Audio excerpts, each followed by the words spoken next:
My life verses are in the book of Ephesians. The verses that I signed to my name, is what I mean by that. They're on my tombstone, by the way. I put these verses on my tombstone. They're in chapter 3. We're going to begin reading at chapter 4 and verse 1 and just read a few verses and look at some things, just a few minutes tonight, and then we'll pray and we'll depart.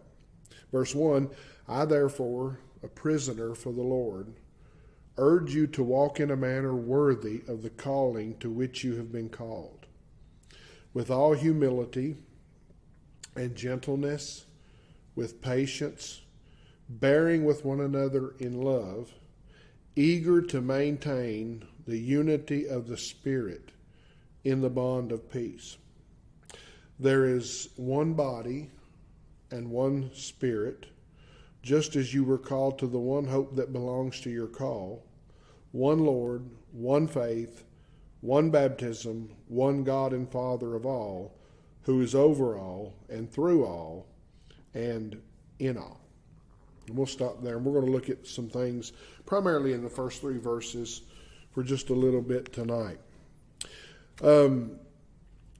As I was thinking about this text, I was thinking about something that is recorded for us in the Old Testament. Do you remember the story of how that Solomon, who God had been so gracious to, that God had blessed so wonderfully, and it appeared to him twice, God had given him wisdom unlike the wisdom of any other man.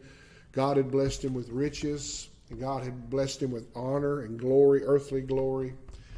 And it's, to me, one of the most tragic stories of the Old Testament is how that later in life, after all of these tremendous blessings that God poured out upon the life of Solomon,